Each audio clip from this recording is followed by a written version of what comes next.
ஆளுகையை தேவன் தந்திருக்கிறார். அல்லேலூயா. ஆதாம் ஏவாளுடைய வாழ்க்கையில எல்லாவற்றையும் படைத்து எல்லாவற்றையும் ஆண்டு கொள்ள என்ன பண்ணார்? சரிசம உரிமையை கொடுத்தார். ஆணுக்கும் பெண்ணுக்கும் எப்படிப்பட்ட உரிமையை கொடுத்தார்? ஆண்டு கொள்ளுங்கள் அப்படிங்கிற உரிமையை தேவன் கொடுத்தார். ஆனா ஏவாள் என்ன பண்ணிட்டா? சர்ப்பத்தினாலே சாத்தானாலே வஞ்சிக்கப்பட்டு அந்த ஆளுகையை தூக்கி யார் கையில கொடுத்துட்டா? சாத்தான் கையில கொடுத்துட்டா. அதனாலதான் இப்பிரபஞ்சத்தின் அதிபதியானவன் சொல்றோம். அவனுக்கு அந்த ஆளுகை போயிடுச்சு. ஆனா அந்த ஆளுகை யார் கையில இருந்தது? ஆதாம் ஏவாள் கையில இருந்தது. அவன் ஏமாத்தி அந்த ஆளுகை என்ன பண்ணிட்டான்? வாங்கிட்டான். சோத்திரம். மீண்டும் அந்த ஆளுகை நமக்கு தரத்தான் இரட்சகர் இந்த பூமியில இருந்து சிலுவையிலே மரித்து என்ன பண்ணார்? அவன் ரத்தம் சிந்தி பாவத்தை மன்னித்து மீண்டும் அந்த ஆளுகை தருகிறார். அந்த ஆளுகையுடைய பூரணம் தான் 1000 வருட அரசாட்சியில ஆளுகை செய்ய போறோம். அல்லேலூயா. இப்ப இந்த பூமியிலே அவனுடைய ராஜ்யத்தை அழித்து நம்ம என்ன பண்ணணும்? ஆளுகை செய்யணும். அப்ப அவனுடைய ராஜ்யம் ஜனங்களை எல்லாம் வஞ்சித்து வச்சிருக்கிறான், பாவத்திற்குள்ள வைத்திருக்கிறான், போதை வஸ்துக்குள்ள வைத்திருக்கிறான், பண ஆசைக்குள்ள வைத்திருக்கிறான். சோத்திரம். இந்த அவனுடைய சாம்ராஜ்யத்தை அழித்து இந்த ஜனங்களை இரட்சகருக்குள்ள கொண்டு வருகிற ஒரு ஆளுகை அதிகாரத்தை தேவன் என்ன பண்ணுகிறார்? நமக்கு தந்திருக்கிறார். அல்லேலூயா. அதை எங்கேருந்து பெற்றுக்கொள்கிறோம்? சிலுவையிலே ரத்தம் சிந்தி ஜீவனை தந்த இரட்சகருடைய நாமத்தினாலே நம்ம வாழ்க்கையில என்ன பண்ணுகிறோம்? அந்த ஆளுகை அதிகாரத்தை பெற்றுக்கொண்டு ஆமே சோத்திரம் இவனை ஜெயிக்கிறோம். பாவத்தை ஜெயிக்கிறோம், போதைவசத்தை ஜெயிக்கிறோம், துர்க்குணத்தை ஜெயிக்கிறோம், பண ஆசையை ஜெயிக்கிறோம், விக்கிரக ஆராதனை பாரம்பரியங்களை ஜெயிக்கிறோம். நம்ம மட்டுமல்ல மற்ற ஜனங்களை அதிலிருந்து விடுதலையாக்கி அவர்களை இரட்சகருக்குள்ளே கொண்டு வந்து அவர்களை சத்தியத்துக்குள் வழி நடத்துகிற அந்த ஆளுகைக்குள்ளே தேவன் கொண்டு வர விரும்புகிறார். அல்லேலூயா. அப்ப இந்த ஆளுகை தேவன் நமக்கு என்ன? அதான் ராஜான்னு அர்த்தம். ராஜானா ஆளுகை. அப்ப குடும்பத்திற்குள்ளே பழைய ஆண்டவர் எல்லாரையும் ஆண்டுக்குள்ள தான் கொடுத்தார். கணவன் மனைவிக்கு சரி உரிமை. எப்ப அவ வஞ்சிக்கப்பட்டு சோத்திரம் அந்த ஆளுகையை தூக்கி சாத்தாங்கையில கொடுத்துட்டாலோ அப்பவே கர்த்தர் அடுத்து என்ன பண்றார்? புருஷனை பார்த்து நீ உன் மனைவி என்ன பண்ணுவாய்? ஆண்டு கொள்வாய். ஆமே சோத்திரம். அவளுடைய ஆசை உன்மேல் பற்றி இருக்கும் அப்படின்னு சொல்லிட்டார். சோத்திரம். பழைய ஏற்பாட்டுல அதனால பெண்களை அடிமையாகவே நடத்தினார்கள். பழைய ஏற்பாட்டுல எந்த உரிமையும் கிடையாது. அவங்களுக்கு அந்த பெண்கள் கூட்டத்துல கூட அவங்க சொன்னாங்க இல்லையா? ஆமே சோத்திரம். ஒரு யூதர்கள் வந்து 2 காரியம் ஆண்டவருக்கு நன்றி சொல்லுவாங்களாம். ஒண்ணு என்ன என்ன பிரசங்கத்தை கேட்டீங்க? பெண்ணாய் பிறக்காததற்காக சோத்திரம் ஆண்டவரே. ரெண்டாவது நாயாய் பிறக்காததற்காக சோத்திரம் அப்படின்னு 2 காரியத்துக்காக யூதர்கள் என்ன பண்ணுவாங்களாம்? அப்ப நாயும் பெண்ணை ஒன்னால இணைச்சுட்டாங்க. அல்லேலூயா. பழைய ஏற்பாட்டு காலத்துல அப்படிப்பட்ட ஒரு அடிமைத்தனம் இருந்தது. இரட்சகர் எப்ப சிலுவையிலே மரித்து ரத்தம் சிந்தி ஜீவனை கொடுத்தாரோ அந்த அடிமைத்தனத்தை உடைத்து மீண்டும் ஏதேன் தோட்டத்தின் அனுபவமாய் 2 பேரும் சரிசமம்ங்கிற இடத்துக்கு கொண்டு வந்தார். அல்லேலூயா. பழைய ஏற்பாட்டுக்குள்ள ஆண்கள் இருக்கிற இடத்துக்கு பெண்கள் போகக்கூடாது. அதுபோல ஆலயத்துக்குள்ள என்ன பண்ணக்கூடாது? வரக்கூடாது. ஆமை சோதரன். இப்படி அவங்களுடைய வேலையே சோத்திரம். வீட பொங்கணும், ஆக்கணும், பிள்ளைகளை பெற்றெடுக்கணும், வளர்க்கணும். இதுதான் அவங்க சம்பாதிச்சா கூட அந்த சம்பாத்தியத்தை யார் கையில கொடுத்துடணும்? புருஷன் கையில கொடுத்துடணும். தனியாய் செலவு பண்ணுவதற்கு அவங்களுக்கு என்ன கிடையாது? உரிமை கிடையாது. அப்படிப்பட்ட ஒரு அடிமைத்தனத்துக்குள்ள இருந்தாங்க. ஆனா கர்த்தர் சோத்திரம் சிலுவையிலே மரித்து அவங்களுக்கு ஒரு ஆளுகையை தந்து ஆமை சோத்திரம் குடும்பத்துல கணவனும் மனைவியும் சரிசமம்ங்கிற இடத்திற்கு கர்த்தர் கொண்டு வந்து வைத்திருக்கிறார். அல்லேலூயா. சரிசமம் அப்படின்னாலும் ஆமை சோத்திரம் குடும்பத்துல புருஷன் தான் ஆளுகை செய்கிற இடத்திற்கு யாராவது ஒருத்தர் தானே ஆளுகை செய்யணும். சோத்திரம். இப்ப ஒரு தலைமைக்கு கீழே தான் என்ன பண்ணணும்? அப்ப புருஷன் பொண்டாட்டி 2 பேரும் சரிசமம் சொல்லியாச்சு. அதுக்காண்டி 2 தலைமையில போக முடியுமா? எப்படி போறது? மாட்டு வண்டியை ஓட்டிட்டு போறீங்க, 2 மாடு ஓடி வரக்குது. இப்ப வளையணும். இப்ப ஒரு இடத்துல என்ன பண்ணணும்? இல்ல நான்லாம் சுலவா நடக்க மாட்டேன், நான் எப்பொழுதும் போலதான் நடப்பேன் அப்படின்னா வண்டி வளையாது. வண்டி நேராத்தான் போகும். அல்லேலூயா. வளையணும்னா வலது பக்கம் வளையறீங்கன்னா வலது பக்கம் மாடு என்ன பண்ணணும்? நடைய குறைக்கணும். இடது பக்கம் நாடு நடைய கூட்டணும். அப்பத்தான் என்ன ஆகும்? வண்டி வளையும். அதனால என்ன பண்ண? ஒரு சைடு கயிறை பிடிச்சி என்ன பண்ணுவாங்க? என்னமோ மாடே பார்க்காத மாதிரி மாட்டு வண்டியும் பார்க்காத மாதிரி உட்காந்துருக்கிறீங்க. உங்கெல்லாம் சிட்டியிலையும் பம்பாயிலையும் பெரிய ஹைதராபாத்ல இருந்த மாதிரி அமெரிக்காவில் இருந்த ஆளா இருக்கிற மாதிரி அப்படியே ஏதோ ஒன்று சொல்றாரு போலன்னு பாக்குறீங்க. அல்லேலூயா. நான் தான் பட்டணத்துல படிச்சு வந்து கிராமத்துல வந்து ஊழியம் செய்கிறேன். நீங்க இங்கேயே வளர்ந்த ஆள் அப்படியே என்னமோ பெரிய புதுசா ஒன்று சொல்ற மாதிரி பாக்குறீங்க. சோதரம். வலது கையை பிடிச்சி இழுத்தா அது ஆட்டோமேட்டிக்கா மூக்கணாங்க கையில சிக்கி இருக்கா, அது பிடிச்சி இழுத்தணும்னு அப்படியே நடைய குறைச்சிரும். இதை பிடிச்ச 2 வாழை முறுக்கணும்னா அது நடைய என்ன பண்ணிடும்? கூட்டிடும். ஆட்டோமேட்டிக்கா வண்டி என்ன ஏறும்? ஆமா. அப்ப ஒரு ஆள் ஏறி இறங்கினாத்தானே அது வண்டி வளையும். இல்லைன்னா வண்டி எப்படி வளையும்? அப்ப குடும்பத்திற்குள்ள 2 பேரும் சரிசமங்கிற இடத்தை வச்சிருந்தாலும் ஒரு தலைமையின் கீழே கடந்து போகும்போது அது ஆசீர்வாதமா இருக்கும். அல்லேலூயா. இதை நீங்க புரியுற மாதிரி உங்களுக்கு தெளிவாய் சொல்லி கொடுத்துட்டு நான் செய்திக்கு வரேன். கர்த்தர் சோதரன். செய்தி போக முடியுமா? நேரம் ஓடிட்டு இருக்கு. ஆமே சோத்திரம். ஏன்னா ஆளுகை ரொம்ப முக்கியம். வேற இன்ஃபேண்ட் வேற கல்யாணத்துக்கு போயிட்டு இருக்கிறாப்புல, குடும்பஸ்தாரா மாற போறாப்புல. ஆளுகை செயல்மை ஆளப்படுகிற இடத்துக்கு போயிடக்கூடாது. அல்லேலூயா. சோதரன். அதுக்குன்னு அடிமைப்படுத்துற இடத்துக்கும் போயிடக்கூடாது. இதை தெளிவாய் கர்த்தருடைய பிள்ளைகள் புரிந்து கொள்ளணும். அல்லேலூயா. நேற்று தினத்துல கூட எப்படியாவது அபிஷேகத்தை பெற்றுக்கொள்ளணும் அப்படின்னு சொல்லி தான் குயல நிக்க வச்சேன். கர்த்தருக்கு ஸ்தோத்திரம். ஏன்னா கீபோர்டு எப்ப வேணாலும் போட்டுக்கலாம்.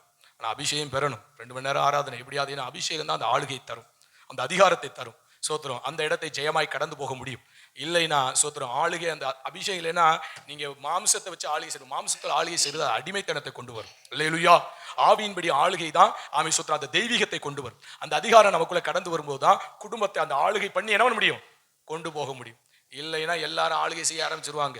அப்புறம் மாமனார் ஆளுகை செய்வார், மாமியார் ஆளுகை செய்யும், அப்புறம் சோத்திரம் மனைவி ஆளுகை செய்யும், அப்புறம் கொழுந்தியா ஆளுகை செய்யும், அப்புறம் கொழுந்தனார் ஆளுகை, இப்படி எல்லாத்துக்கும் மண்டையை ஆட்டிக்கிட்டு இப்படி என்ன பண்ண முடியாது. போனவன வண்டி போய் சேராது. அல்லேலூயா. அதுக்காண்டி நான் மாம்சத்தில் எழும்பி நான் சொல்றேன் அப்படின்னு சொல்லி என்ன பண்ணக்கூடாது. அது இருமாப்பாய் ஆளுகை செய்யக்கூடாதுன்னு வேதம் சொல்லுது. நீ ராஜாவா இருந்தாலும் என்ன பண்ணக்கூடாது, இருமாப்பா அப்படின்னா அது அடிமைத்தனம். நான் சொல்றதா நீ கேட்கணும், அது அல்ல. அப்ப குடும்பத்துல கணவன் மனைவிக்குள்ள இந்த சரியான ஒரு புரிதல் நமக்குள்ள கடந்து வரணும். நீங்க பாருங்க, பிலிப்பியர்ல சொல்லப்பட்டிருக்கும், பிதாவாகிய தேவனுக்கு சமமானவர் இயேசு கிறிஸ்து, அவருக்கு நிகரானவர், எந்த விதத்திலும் அவருக்கு குறைவானவர் அல்ல. பிதாவாகிய தேவன் உன்னை உயிர்ப்பிக்கிறதை போல குமாரனாகிய இயேசு கிறிஸ்து என்ன பண்றார், உயிர்ப்பிக்கிறார். அதுபோல பிதாவாகிய தேவன் உன்னை சிருஷ்டிக்கிறதை போல குமாரனாகிய இயேசு கிறிஸ்து என்ன பண்ணுகிறார், சிருஷ்டிக்கிறார். அதனால ரெண்டு பேர் வெவ்வேறு சொல்ல, ரெண்டு ஒன்று தான். அல்லேலூயா. ஒரே தேவனா இருக்கிறார், ஆனா இங்க பிரிச்சு காமிக்கிறான். அப்படி பிதாவுக்கு நிகரா இருக்கிறார், பிதாவுக்கு சமமா இருக்கிறார். ஆனா இந்த பூமியில அவர் வாழ்க்கையை ஊழியத்தை நிறைவேற்றும் போது தன்னை தானே தாழ்த்துறார். வேற யாரும் தாழ்த்தல, பிதாவை அவரே உயர்த்துறார். பிதாவை என்ன பண்றார், பிதாவை அவர் உயர்த்தி தன்னை தாழ்த்தி, ஐயா நீங்க சொல்லுங்க நான் கேட்கிறேன், இந்த ஊழியத்தை பூமியில செஞ்சு முடிக்கிறேன் அப்படிங்கிறார். எபேசியர்ல வாசிக்கும் போது குடும்பத்தை குறித்து பேசிக்கிட்டே வருவார் பவுல். அடுத்து சொல்லுவாரு, நான் சபையை குறித்தும் கிறிஸ்துவை குறித்து என்ன பண்றேன், இந்த ரகசியம். அந்த இடத்துல என்ன ரகசியம், என்ன சொல்லி வராரு அப்படின்னா, பிதாவும் குமாரனும் சரிசமமா இருந்தாலும் இந்த பூமியில ஊழியன் வரும்போது பிதாவை மேல வச்சு குமாரன் கீழே இருந்து கீழ்ப்படிதலுக்குள்ள போறார். கணவன் மனைவி சரிசமமா இருந்தாலும் மனைவியானவள் புருஷனை மேலே ஏற்றி புருஷனுக்கு கீழே நின்று அவர் சொல்றதை கேட்டு குடும்பத்தை நடத்தணும். அதுதான் அந்த குடும்பத்துல கணவன் மனைவியை சொல்லி வரும்போது இந்த ரகசியம் பெரியது, நான் சபையை குறித்தும் கிறிஸ்துவை குறித்தும் பிரசங்கிக்கிறேன் என்று பவுல் சொல்லுவார். அல்லேலூயா. இப்ப புரியுதா? சோத்திர கணவன் மனைவி யாருதான், சரிசமம். ஆனா ஆளுகைனா ஒருத்தருடைய ஆளுகைக்குள்ள இருக்கணும். ஒரு முடிவு எடுத்தா புள்ள ஒண்ணு சொல்லக்கூடாது, சோத்திரம் மனைவி ஒண்ணு சொல்லக்கூடாது, வேற மூணாவது மனுஷன் உள்ள புகுந்துடக்கூடாது. அதனால ஆளு கடைசியில முடிவு யாருதான் எடுக்கணும், ஒன்னு புருஷன் எடுக்கலாம், இல்ல யார் எடுக்கலாம், மனைவிக்கு விட்டு கொடுக்கலாம். அல்லேலூயா. ஆமென். ஆனா ஒரு தலைமைக்கு கீழே தான் என்ன பண்ணணும், பயணிக்கணும். கர்த்தர் நல்லவர். ஆனா வேதத்தின்படி பார்க்கும்போது புருஷனும் மனைவி சரிசமமா இருந்தாலும் மனைவிமார்களே புருஷன் என்ன பண்றாங்க, அந்த உயர்வு பிதாவுக்கு மேல முக்கியத்துவம் கொடுத்தது போல முக்கியத்துவத்தை கொடுத்து இவங்க தங்களை தாழ்த்தி கீழே இறங்கி அவங்க சொல்றதை கேட்டு நடக்கிறாங்க. பிதாவாகிய தேவன் குமாரனாகிய இயேசுவை சிலுவையில் நொறுக்க சித்தமான போதிலும் அதுக்கு நொறுங்குவதற்கு அவர் என்ன பண்றார், கீழ்ப்படிந்தார். அல்லேலூயா. எதுவரையும் கீழ்ப்படிந்தார், மரண பரியந்தம், அதாவது சிலுவையின் மரண பரியந்தம் கீழ்ப்படிந்தார். இதனாலதான் குடும்பத்துல கணவர்கள் ஆமை சோத்திரம் தலையாகவும் மனைவிகள் ஆமை சோத்திரம் உடலாகவும் சரீரமாகவும் பாவிக்கப்படுறாங்க. அதனால சில பேர் கணவன்மார் சொன்னா புருஷன் தான் தலை, புருஷன் தான் தலை, புருஷன் சொல்றதை தான் கேட்கணும் அப்படின்னு அடிமைப்படுத்துற இடத்துக்கு என்ன பண்ணக்கூடாது, வரக்கூடாது. ரெண்டு பேரும் சமம். ஆனா சோத்திரம் நம்மளை அவங்க மேல வச்சு ஒரு தலைமைக்குள்ள வர்றதுக்காக அவங்க கீழே நின்று அந்த காரியங்களை செய்யறாங்க அப்படிங்கிற ஒரு புரிந்து கொள்ளுதல் குடும்பத்திற்குள்ள இருந்தாதான் ஒரு தலைமைக்குள்ள கடந்து போகும், அது ஆசீர்வாதமா இருக்கும். அல்லேலூயா. தேவனுக்கு மகிமை உண்டாகட்டும். அதனால சோத்திரம் எல்லாத்தையும் அலசி ஆராயலாம். பிள்ளைகள் ஒரு கருத்தை சொல்லலாம், மனைவி ஒரு கருத்தை சொல்லலாம், சோத்திரம் எல்லாம் கருத்தை சொல்லட்டும். கடைசியில யார் முடிவு எடுக்கணும், எல்லா கருத்துக்கும் என் கருத்துக்கு ஒத்து வரலைன்னு மனைவி என்ன பண்ணக்கூடாது, போர்க்கொடி தூக்கக்கூடாது. என் கருத்துக்கு ஒத்து வரலைன்னு சொல்லி பிள்ளைகள் போர்க்கொடி தூக்கக்கூடாது. சோத்திரம் குடும்பத்துல அவரை உயர்த்தி வச்சிருக்கிறோம், கணவனை அந்த குடும்பத்தின் தலைவராய். அவங்கள்ட்ட நம்முடைய கருத்தை சொல்லியாச்சு. அதுக்கப்புறம் அவங்க எடுக்கிற முடிவுக்கு நம்ம என்ன பண்ணிடணும், இசைஞ்சு போகணும். அந்த குடும்பம் தான் பரலோக தேவனால் நடத்தப்படுகிற குடும்பம். அந்த குடும்பம் சமாதானமாக இருக்கும். அல்லேலூயா. கர்த்தருக்கு மகிமை உண்டாகட்டும்.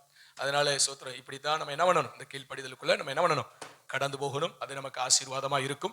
இதை புரிந்து கொள்ளுங்க. ஆமை சோத்திரம். மனைவிமார்கள் ஆமை சோத்திரம் புருஷனை மேற்கொண்டு ஆளுகை செய்கிற இடத்துக்கு என்ன பண்ணக்கூடாது, வரக்கூடாது. புருஷமார்கள் அந்த ஆளுகைங்கிற இடம் வரும்போது இந்த அபிஷேகம் நமக்கு அவசியமா இருக்கு. ஏன் ஆதியில ஆதாமுக்கு அப்படி மாற்றி கொடுத்தானே, இவ தானே ஏமாந்து என்ன பண்ணா ஆளுகையை கொடுத்துட்டா. அதனால சொன்னாரு சோத்திரம், நீ அவளை என்ன பண்ணிக்க, ஆண்டுக்க. அவ கையில கொடுத்தா இப்படி என்ன பண்ணிட்டா, ஊதாரித்தனமா விசாசிகளை போய் கொடுத்துட்டாலே அப்படின்னு சொல்லி கொடுத்துட்டார். ஆனாலும் அதுதான் ஜாக்குன்னு சொல்லி அடுத்து வருகிற எல்லா கர்த்தருடைய பிள்ளைகளும் யூதர்களும் அவர்கள் பெண்களை அடிமையை பொருளாகவே என்ன பண்ணிட்டாங்க. என்னடா ஆண்டு கொள்ளதானடா சொன்னேன், அடிமையா படுத்த சொன்னேன். அவன் சோத்திரம் கொலை செய்யவா இஞ்ச மாட்டாங்க. அவன் பிடிக்கலன்னா என்ன பண்ணிடுவாங்க, அப்படி அடிமைப்படுத்துற இடத்துக்கு வந்துட்டாங்க. அதுக்கப்புறம் பார்த்தாரு, ஆகா இது சரியில்லையே அப்படின்னு சொல்லி சிலுவையில் வந்து அந்த அடிமைத்தனத்தை என்ன பண்ணிட்டார், உடைச்சிட்டு சோத்திரம் இந்த பிரமாணத்தை நமக்கு கொடுத்திருக்கிறார். அல்லேலூயா. இந்த பிரமாணத்துக்குள்ள ஜீவிக்கணும். அதனால கர்த்தர் சோத்திரம். உங்களை என்னைய கர்த்தர் ஆசாரியர்களாய் ராஜாக்களாய். ஆமா, அந்த ராஜாக்களுக்கு தான் இந்த சொல்ல வந்தேன். அதுல குடும்பத்துல நமக்கு இந்த ஆளுகை இருக்கு, இப்படிப்பட்ட ஒரு தலைமைக்கு கீழே இருந்து போகணும். அதுதான் நமக்கு ஆசீர்வாதங்கிறதுக்காக இந்த காரியத்தை சொல்லி கொடுத்தேன். இதை படிச்சு புரிஞ்சு அதன்படி என்ன பண்ணுங்க, நடங்க. போய் புருஷன்ட்ட சண்டை போட்டுக்கிட்டு இருக்காதீங்க.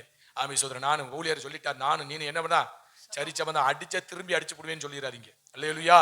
ஆமை சோதரன், அடிக்கிற இடத்துக்கும் போகக்கூடாது, திருப்பி அடிச்சுட்டாங்கிற திருப்பி அடிக்கிற இடத்துக்கும் போகக்கூடாது. சோதரன், நமக்கு கொடுக்கப்பட்ட எல்லைகளை என்ன பண்ணக்கூடாது, மீறக்கூடாது. ஆமை சோதரன், நாம் புருஷர்களாய் நிற்கணும். வேதம் சொல்லுது, ஆமை சோதரன் புருஷர்களாய் இருங்கள். அல்லேலூயா.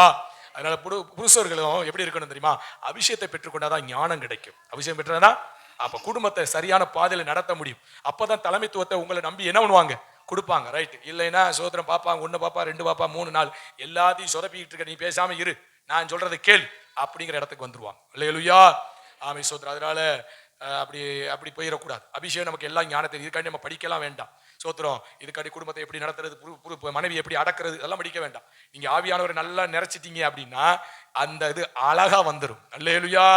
சோத்திரம். அழகா நடத்தி செல்ல கர்த்தர் உதவி செய்வார். அதனால கர்த்தருடைய பிள்ளைங்க சோத்திரம், இந்த அனுபவத்துக்குள்ள அழகா பயணிங்க. குடும்ப சமாதானமா இருக்கும். கொஞ்ச காலம் இந்த பூமியில பரமராஜ்யத்துக்குள்ள போறோம். சண்டா வம்ப கட்டி இருக்கிற சமாதானத்தை என்ன பண்ணாதீங்க, கெடுத்துக் கொள்ளாதீங்க. தேவனுக்கு பயந்து நடங்க. அந்த கீழ்ப்படிதலுக்குள்ள இருங்க. அந்த ஒழுங்க கை கொள்ளுங்க. உங்க வாழ்க்கை குடும்ப ஆசீர்வாதமா இருக்கும். நீங்க நடக்கிறத வச்சு பிள்ளைகள் பார்ப்பாங்க. பிள்ளைகளுடைய வாழ்க்கையை சரியான ஒரு ஒழுங்கை கற்றுக்கொள்ளும் போது அவங்களுடைய எதிர்காலம் எப்படி இருக்கும், ஆசீர்வாதமா இருக்கும். அல்லேலூயா.